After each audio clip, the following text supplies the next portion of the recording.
Glad to see everybody here. Glad to be here. Glad we're almost to spring. I saw a lot of pretty trees coming in. I saw forsythia bushes blooming out, jonquils and tulip trees, and even I think pear trees. So we're getting close to spring, and we're getting close to the holy day season, as Brother Paul said. Today I want to speak about a gift.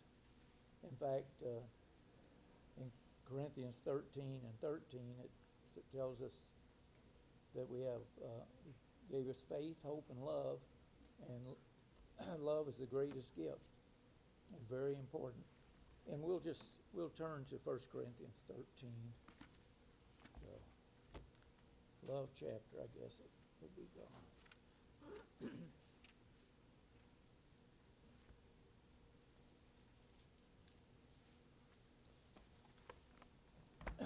And of course, we realize that everything we have is a gift from God. Of course, our life, our human spirit, or you might say our humanity. And of course, He gives us everything: health, wisdom. He gives us faith, hope, and love. And it tells us that love is the greatest of these. In chapter 13, Paul tells us that though I speak with tongues of men and angels, but have not love, I have become a sounding brass or a clanging cymbal. And he went on to say, though he has the faith to move mountains, without love, it's hard to accomplish any good things. And we also know that we won't turn there, but in John 3:16, God so loved the world that He gave His only begotten Son. And that is just, hard for us to imagine, to think that we would give that kind of gift. But of course, we know that Abraham came to the point of that. But we're also to emulate that as best we can. We're to love everyone, in fact. We're not to love sin and the things that many people do, but we're to love the people. And of course, we know we'll soon commemorate Passover and Days of Unleavened Bread. And like Paul said in his opening prayer, that it's a time that we examine ourselves. We try to do better. We try to walk in God's footsteps as best we can. And I think because of that, it's fitting that we look at this chapter and look what the Apostle Paul says about love, and maybe try to get a little more in tune with that. You have to bear with me. I've got a different Bible, and it's not marked, but I'll do as best I can. He went on to say, although I have all faith so that I could remove mountains, but have not love, I am nothing. Verse 3, that's verse 2. And verse 3, and though I bestow all my goods to feed the poor, though I have given my body to be burned, but have not love, it profits me nothing. So we begin to see how important love is. And here in verse 4, he begins to list, the attributes of love. And we could, I guess, put our name. Love suffers long, and love is kind. Love does not envy. If we put our name there, we would see how, do we really live up to that? Do we suffer long? Are we kind? And do we not envy? It goes on to say, love does not parade itself. In other words, not show off. It doesn't just talk about love or portray that. You actually live it. And love is not puffed up. It does not behave rudely. And love does not seek its own. And love is not provoked and thinks no evil. And when you think about that, some of these things we think, well, we have trouble with. Because our human nature is not guided by these. It's kind of an enemy to them. And we know sometimes we do get a little puffed up maybe, or maybe we behave rudely, or we're impatient, whatever. But this is a guideline. This is something to strive for. And does not seek its own. In other words, it's not selfish. And that's a really big problem, I think, with a lot of people. I think probably everybody has a little bit of problem with selfishness. It just seems to be ingrained in us. I know as a youngster, Mom was always telling us not to think of the other person. Don't be selfish. And I'd get tired of it sometimes. I think, why that? But as I've grown older, I realize it's in us. And if you don't fight it, you'll get worse and worse. Is not provoked and thinks no evil. And when I look around, I would think most of us probably have a pretty good handle on that. I can't imagine that many of us think evil for other people. Love does not rejoice in iniquity, but rejoices in the truth. And I think as best we know, I think that was one that we probably do pretty good with. And then it goes on to say, love bears all things, believes all things, hopes all things, and endures all things. So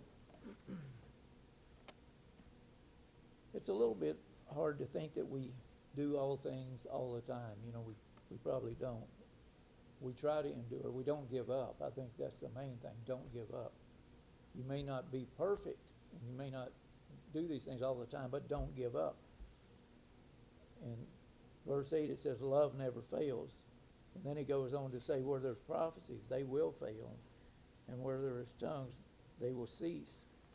But love never fails.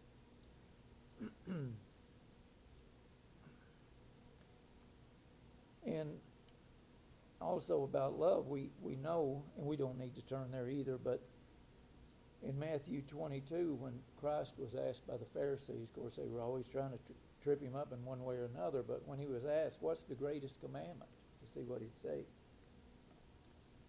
Of course he said, love the Lord with all your heart, all your mind, and all your soul is the greatest commandment. But he also said the second is like unto it, love your neighbor as yourself. And he went on to say that all the law and the prophets hang on these two commandments. And of course, we know that was the complete Bible at that time, the Old Testament. So we see that love is really the essence of God, and it's the essence of his law that he gave. And in 1 John chapter 5, verse 3, I think we're all familiar with it. We probably don't need to turn to it right now, but he gave this description for love. He said, this is to love God. This is to love God. Obey his commands. That shows that you do love God. You're loving God. We're here today. We're obeying a command to be here. And of course, it's a guide for us to show us really what love is. We know that, like he said, the first commandment is love God with all your heart, mind, and soul. Don't create any graven images. And don't take his name in vain, and keep his Sabbath day holy. And of course, we also know that the remainder, the latter 6, tells us how to love and respect our fellow man. First 4 tells us how to love and obey God, proper relationship. The next 6 tells us how to love and respect our fellow man. And of course, we're going to fail. We'll fail in those commandments, and we'll fail to keep them all. And Romans chapter 7, verse 24, where Paul was talking about the problems he had in keeping the law. And he even made the statement, who will rescue me from this body of death? He talked about, oh, wretched man that I am. Who will rescue me from this body of death? And of course, he gives the answer, thanks be to God through Jesus Christ our Lord. And he also made the statement, I myself in my mind am a slave to God's law.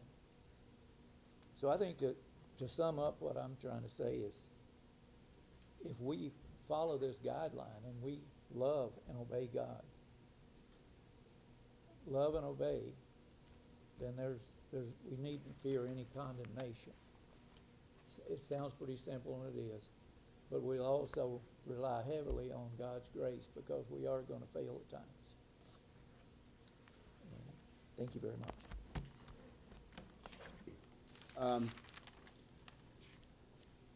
The title of this message is Do Not Stay Away Out of Fear. There's a lot of fear out there. I blame the media for a lot of it, and maybe certain politicians as well. And now here's what I think is going to happen the next few weeks. We'll be in touch if it changes. Because of what Illinois is doing, we probably won't be able to meet here until Passover, which will be about 7:15 p.m. April 7th.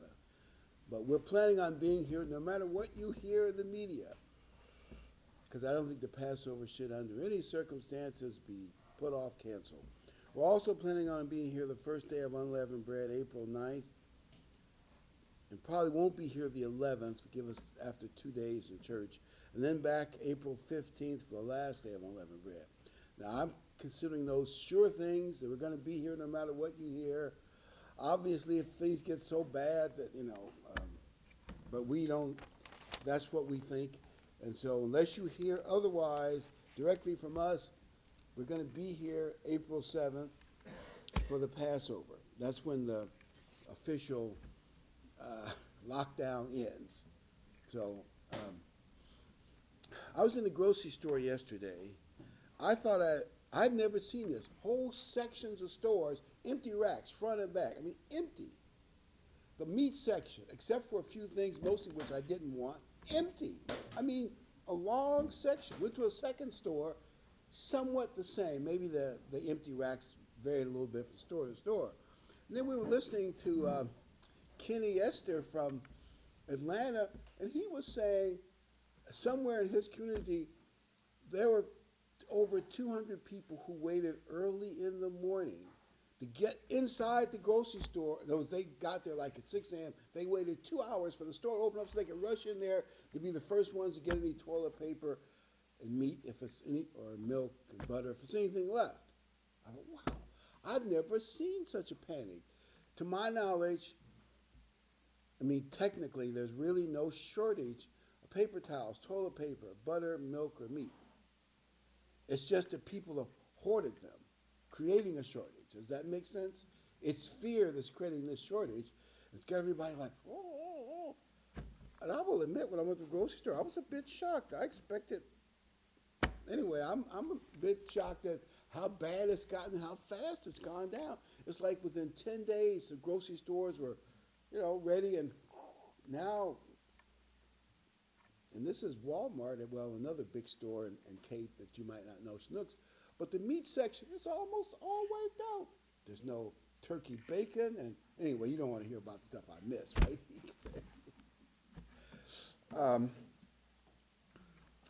People are afraid, and the question I want to ask is, should we be afraid? And what can help us to stay calm? In other words, outside of us, maybe the world is all frantic and frightened to death, but inside, we should be calm, confident, and secure. Why? Because God is with us. Now, I don't know what God is going to let the world go through, because someone says, well, God could have stopped this, and he certainly could have. I'll admit that. And you could go back through the history of the world, like maybe the big thing of the 20th century, World War I. I was reading some stuff about how horrible that was. God could have stopped that too. Actually, it would have been fairly easy. Just cut off certain key events in the beginning. So we don't know what God will allow or won't allow. So I'm not saying that God is going to keep the world from having big trouble. I don't know that. But what I'm saying is we should not be frightened. I'm not saying don't be cautious. You know, I'm doing the bump and trying not to, and washing my hands. We bought some extra soaps. Everybody can wash their hands a lot. Go to the doctor and get the medication the doctor says you need. So I'm not saying do anything stupid, but do not panic, even if everybody around you is panicking.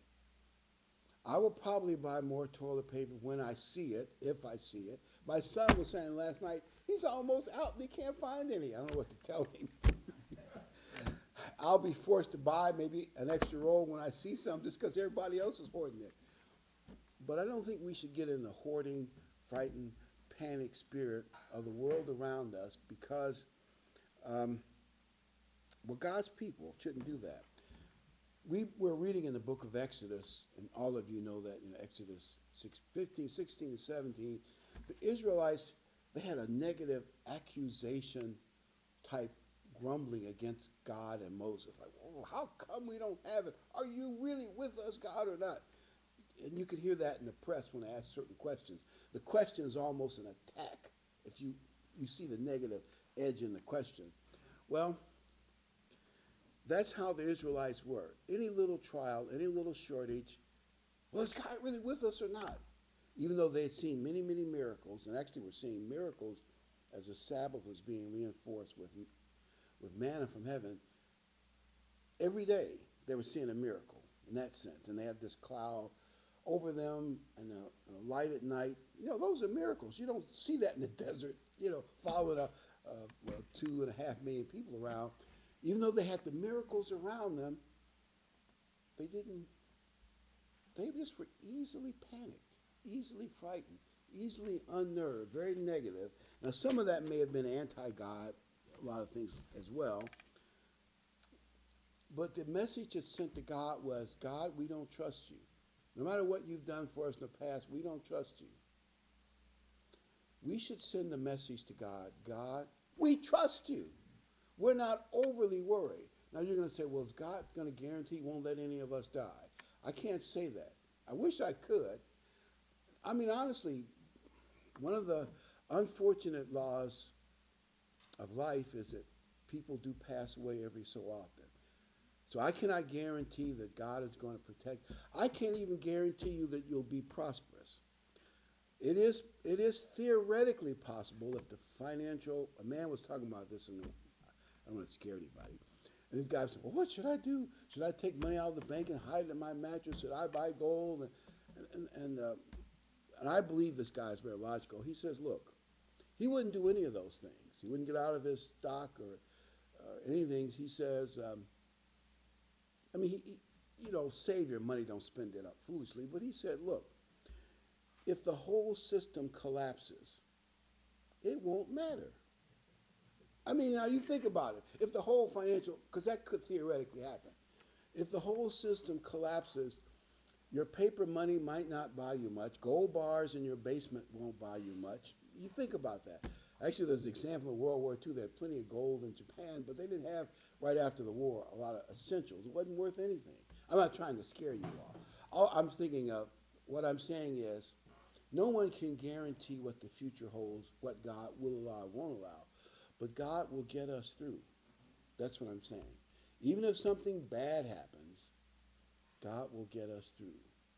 And I am just trying to spend less time looking at the stock market, listening to news. I listen to news, probably should listen to less of it. But don't let it panic you. God is in control. God is in control. God is in control, and he will work it out. Here's a possibility. I'm just throwing things around. we could come out of this crisis, we church members, spiritually stronger.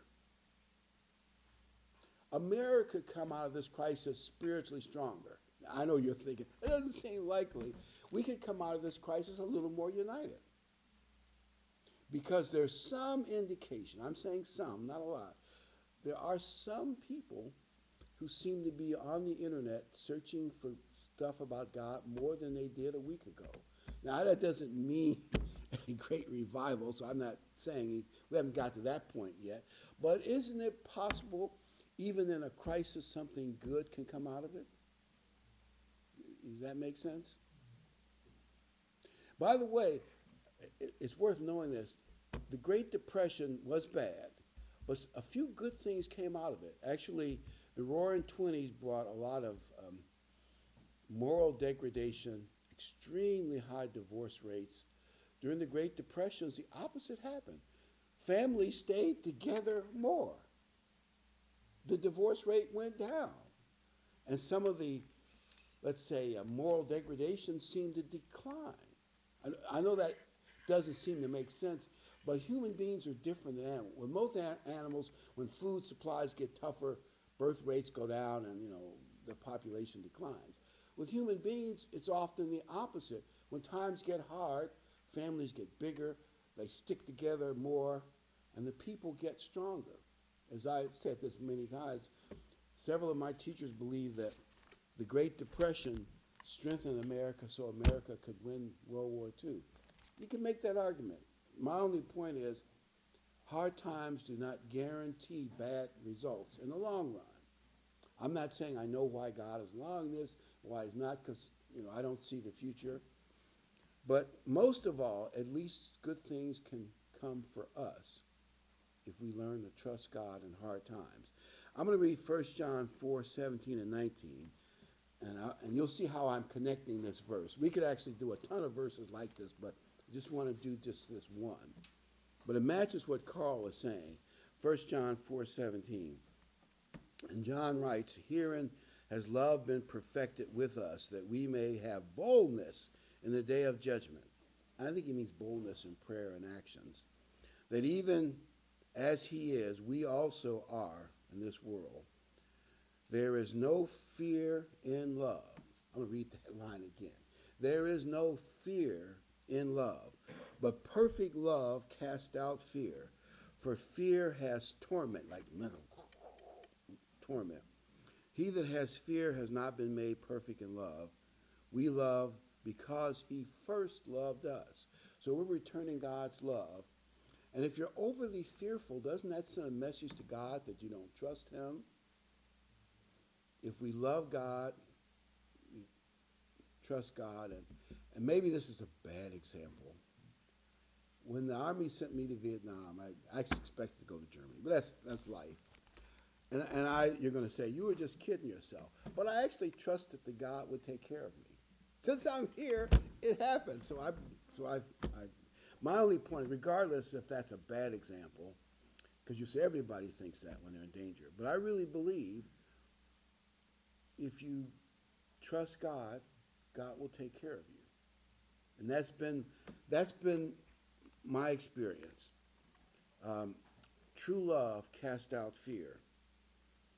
And so God would say, why are you so afraid? I'm here with you. Now, one method to strengthen our trust in God and love for God is keeping the Sabbath. And in the Sabbath, when we come together, encourage each other, build each other up. Don't tear each other down, but build each other up every Sabbath when we're here. Hebrews 10:24. Hebrews 10:24. Let us consider one another in order to stir up love. I'll read that again. To stir up love and good works, not forsaking the assembling of ourselves together, as is the manner of some, but exhorting one another, and so much the more as you see the day approaching. In other words, as Paul saw end-time events put more pressure on Christians, he saw some were dropping out. And Paul's writing this letter to dissuade people from doing that. We're talking about the Sabbath, the true Sabbath, should be restful and helpful to us. It should rejuvenate our spirits and our trust in God and our love for God. And Paul says, do not neglect the Sabbath. By the way, and I'm not putting down listening to things online, and we're putting up some of our stuff online, both on, well, in the near future to be up more on our website for Area 4, but we're also putting it up on the website where the pod is. Talk to Tyler, they're putting more stuff up too. So even when you can't go, you can watch it.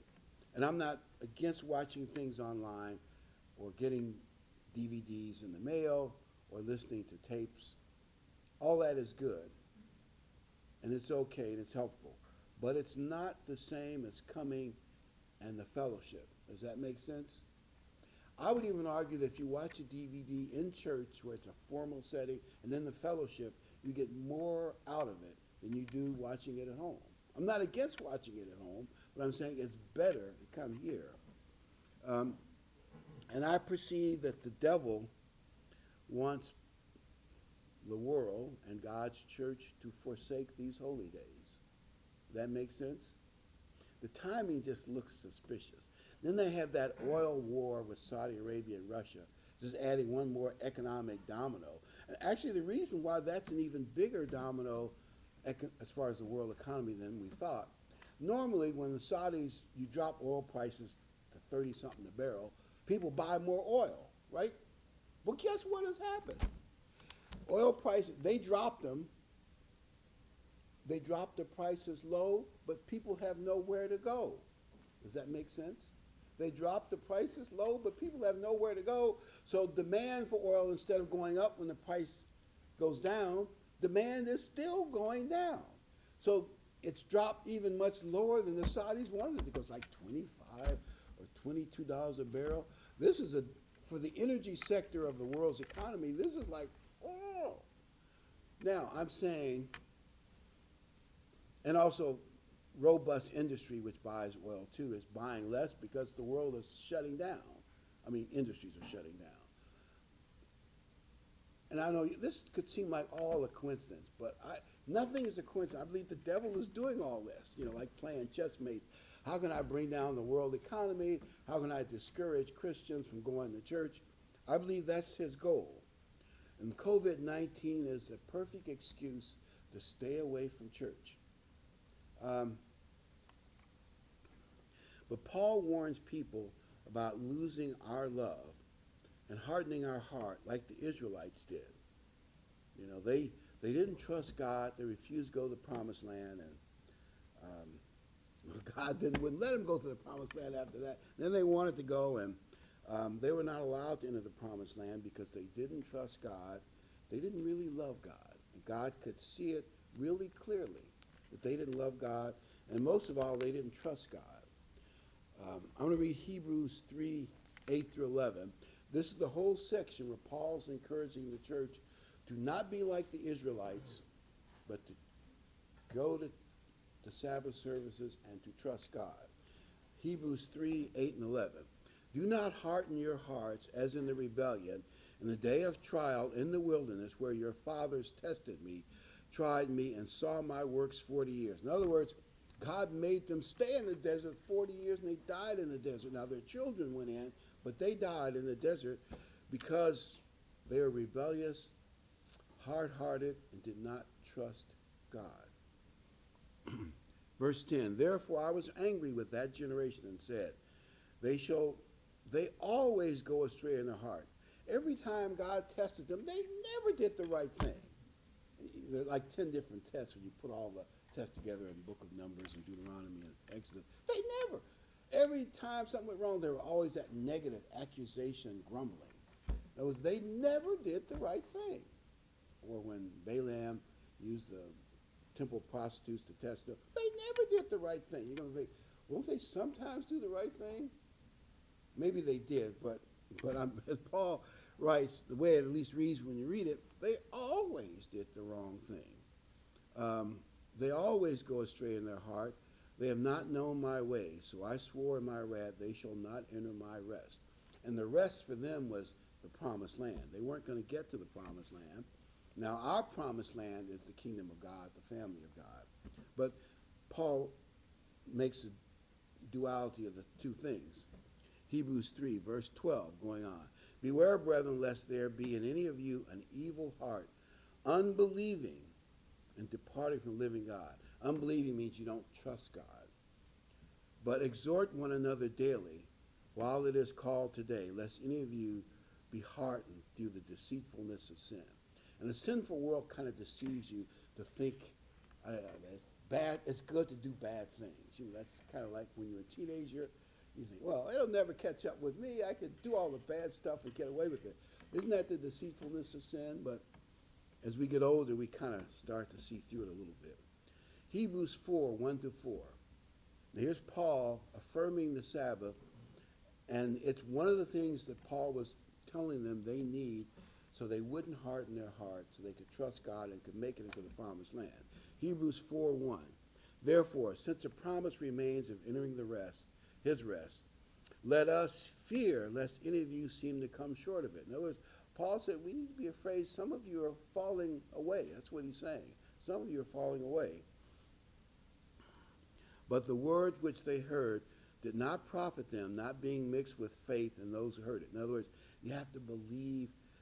Moses might have preached the truth to the Israelites, and God too, from Mount Sinai, but it didn't do them any good because they didn't have any trust in God. For we who have believed do enter that rest, as he said. So I swore in my wrath, they shall not enter my rest, although the works were finished from the foundation of the world. For he has spoken in a certain place of the seventh day. In this way, God rested on the seventh day of all his works. So he's saying it's the seventh day Sabbath, not first day Sabbath, that Paul's referring to. Now, I want to tell you a corny story to make a corny point. And this corny story is a teacher at a church says, I want all the kids to memorize the 23rd Psalm. And little Bobby has a hard time concentrating. He just can't remember it. Every time they practice, he gets a few words out and then he screws it all up. He just can't remember anything. So, has the first line. So on the day, they're scheduled to recite it in front of their parents and a lot of people in the church, the congregation. Bobby was so nervous. When his turn came, he stepped up to the microphone, put the microphone to his mouth, and he said, "The Lord is my shepherd, and that's all I need to know."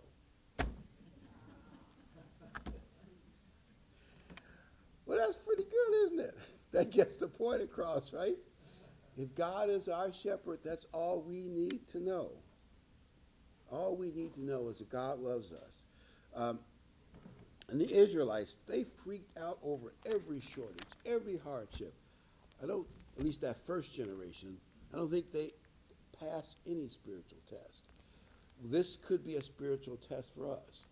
Now, what we have in this country is media-driven anxiety. I'm not saying it isn't a dangerous virus. This virus is not, well, this is what I heard this morning from a doctor who supposedly has good facts. I'll put it that way. The death rate is only a little bit over 1%. I mean, I realize the regular flu is lower than that, so it's a dangerous flu. But 1% is not all that dangerous. But the problem is this flu spreads contagiously, and most people who carry it and spread it don't have symptoms, or symptoms not worth noticing. So they don't know they're spreading it. And it spreads around until it gets to the finds a vulnerable person. And then they get really sick, and a certain percentage of them don't make it. So it is tricky and sneaky in that way. So I'm not taking anything away from it. But the media has got people overly anxious. Overly anxious. It's like our new March Madness is COVID-19, a new March Madness. And one thing we can reduce our fear by, when we can get together, and I say we should consider church service, especially since we're going to lose a few, we should consider them precious. And you never know what's coming down the pike in a few years. We may miss other church services for other reasons. We should consider our church services precious, something we don't want to waste, where we can be together and encourage each other, and we can help each other become stronger in our trust for God. And so just think of church services and Sabbath as precious time. Hebrews 4:9. Now this is Paul finishing his thought that we started at the beginning of, well, the end of chapter 3 and beginning of chapter 4. It follows that there still remains a Sabbath rest for the people of God. Now, a lot of you are going to say, hey, that's not what the King James says. The King James just says rest. But my King James has a middle column, and you go to the middle column as a mark, and it tells you the actual word sabbatismos means Sabbath rest. They just chose to only put the word rest in because my argument would be the King James committee that did the translation didn't have any Sabbath keepers in the committee. So, but many of the translations do correct it. And I say even my King James has a middle margin that corrects it. So that's what the real meaning is. There still remains a Sabbath rest for the people of God. And for he who has been admitted to his rest has rested from his works as God did from his. So we should try not to let the media rattle us. They hype, and also they'll hype the scariest data. There's all pieces of data, but they will go, I'm basing it on what I heard from doctors, so I assume this is true. We'll find out, I guess. They will look at countries that have substandard medical systems. And that could include China, by the way. But you don't like to think of it. It could include China. Even some countries in Europe and the Middle East, like Iran. And they look at their death rates, and it's higher than the American patients that have gotten the disease. Why? Well, one, they have substandard medical techniques and technology. Well, at least in the case of one or two, actually 3 countries, they're very, very heavy smokers. And the reason that's a factor, because it's a pneumonia lung-oriented disease. Well, if you smoke, now here's what one man said, actually several said it. A lot of the men in China are 2-pack a day cigarette smokers. Well, if you've been smoking 2 packs a day, by the time you're 50 or 60, you've weakened your lungs, so you may be as vulnerable as somebody that's 80 years old. Does that make sense? And it's killing proportionally more men than women because men tend to be heavier smokers. So if and the people who watch this on video will probably include some smokers, I would say this could be an encouragement to try that chewing gum, whatever they call it. It helps you kick smoking. If you're a 2-pack a day person, kick it. Or at least try to kick it. It threatens your health. Because there'll be other viruses and other pneumonias and flus, and you're just setting yourself up. But the point I want to make is, if you compare those somewhat second and third world death rates to America, and if those are the only stats you quote, you get the American people off. It's not as bad in America, at least not yet. A lot more people will die. According to this one doctor, more people will die from the flu and the common cold than will die from COVID-19. I mean, and that's a normal thing. I think about 50,000 people on average die of the flu every year. Most are elderly, but the shocking about it, it's a true fact. I know we're all thinking, we're all getting elderly, so we're all getting worried, but I think we're young, healthy elderly. Don't you agree? You're all saying. Okay, well, anyway. So don't let the media hype you. There is a pattern that I see in the Bible. And the pattern is, God, you have 6 days of work and then a day of rest. Like in Israel, they had 6 years of debt, and then on the 7th year, your debt was released. And a lot of people, whether you could pay the debt or not, it was forgiven. Actually, they had it in England just prior to the American Revolution. It's here too. They had debtor's prison. A lot of places have debtor's prison. You couldn't pay a debt, you went to prison. Well, Israel didn't allow that. Or let's say in Israel, you stole some valuable stuff and they caught you. Actually, there was a penalty. You're supposed to pay back what you stole plus 20%. Or they would sell you to a big farm or ranch to be a slave for 6 years, or until the next 7th year cycle came around, whatever, that might be 3 or 4 years, and then you're free. But that might sound cruel, but that's better than prison. Think about what most prisons are like for most men. I could tell you some stories I heard. You don't want to hear it. Believe me, you don't want to hear it. But then when they got every seventh year, they had a 7-year cycle. And then when you got to the 50th year, then you had the Jubilee, and then all land went back to the original family. So one family didn't become huge landowners, and all the people would be their peasants, like happened in most nations. Israel, the land was evenly divided among families. And so you had every 7 years. Now, you maybe got in your debt trouble in the 3rd year, so you had maybe 3 years before you got to your debt freedom. By the way, I think a lot of the bankruptcy laws in America are based on 7 years. I think because Americans knew the Old Testament when they made American bankruptcy laws. And you get your 7-year release. You also had this in farming. In farming, when the Israelites did it, and this is important to God because you'll see God in Jeremiah complain about it, they're supposed to spend 6 years farming the land. In the 7th year, they weren't supposed to farm it, just eat what grows naturally. And somehow people have experimented, prove that that 7th year, the land Sabbath improved the soil. In other words, you don't force the soil to work so hard on certain crops. And everything, you just plow up whatever just grows naturally, and it enriches the soil. We had one guy, when we lived in Clarksville, he had a garden, and he followed that. And when we went to his garden was thick black soil, and his garden grew. He said, the land Sabbath, now he probably put a lot of effort in keeping the soil in good shape, but it was wonderful. And I was thinking to myself, if when Christ comes back, we'll still have physical human beings for 1,000 years plus, everyone keeps the land Sabbath. If we have better soil than we have now, richer, deeper, darker, thicker, with more worms in it, or whatever good soil had, we will probably get better harvest, per acre, more food and healthier food. Because that's a godly principle. 6 days, work the soil, the 7th year, release it. Same with the millennium. Mankind has 6 millenniums under Satan's bad influence to do bad stuff. And then Christ comes back on the 7th millennium. It'll be paradise of Jesus Christ. I'm going to read Deuteronomy 5. There are a lot of things about that pattern of 6 plus 1 in the Bible. I just want to read this one section. This is Deuteronomy 5, verse 1 to 2. Deuteronomy 5. At the end of every 7 years you shall grant a release of debts. And this is the form of the release. Every creditor who has lent anything to his neighbor shall release it, because it's called the Lord's release. Verse 9. This is the good one to remember. Verse 9.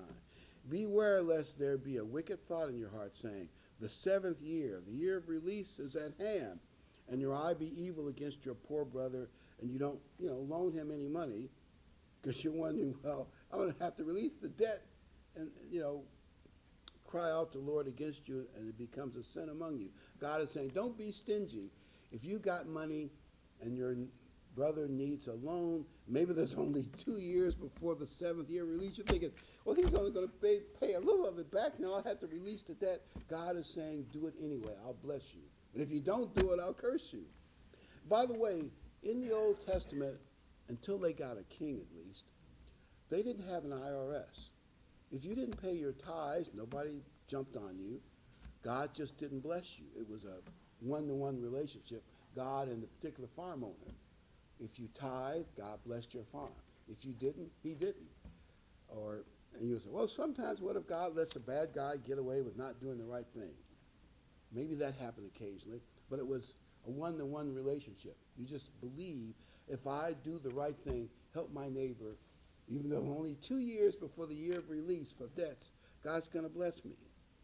And I'm saying that pattern of us resting on that 7th day is a true pattern. God doesn't have to change. Malachi 3:6, for I'm the Lord, I do not change. Hebrews 13:8, Jesus is the same, yesterday, today, and forever. Christ doesn't change. Now, a hiker was on the river, and the river twisted and bent. He said, I'm taking too much time to get back to the main city. I kind of know in general the way this river is going. I'm going to get off my raft and just walk. And he started walking. There were sharp rocks and desert winds, and he was, am I going in circles? He wasn't sure if he was navigating correctly. And he realized, I may be lost, and this desert is horrible. I wish I'd never gotten off the river. He climbed a high tree to see if he could find the river, because he realized the river is my only way to get back. By the way, that's what Lewis and Clark did when they left St. Louis on that journey to the Pacific. It's the, Missouri River and then some rivers on the other side of the mountains that took them to the Pacific. And that's how they got back to St. Louis. They got back on the river that winds its way, through the great Northwest and back to St. Louis. But the point is, that's actually a biblical principle. God, in John 7, Christ talks about the Holy Spirit being poured out like rivers of water. And there's some references to that in Revelation as well. I like to make this analogy. Being in God's church on the Sabbath day is like rivers of water. If we want to survive spiritually, stay on the river. Don't wander off in the desert thinking you found a shortcut. I'll do my own thing at home. And then you can do good things at home too, but we need to be here. Stay on the river. Be with God's church. It's safer to stay on the river. And when you see bad things in the news, don't get too fearful. Try to see if there's any positives there. Be cautious. By the way, one reason one country's having trouble, they don't have any public bathrooms to wash your hands. So just remember those things. We have the best, least high-tech health standards in America. A lot of people aren't aware of that.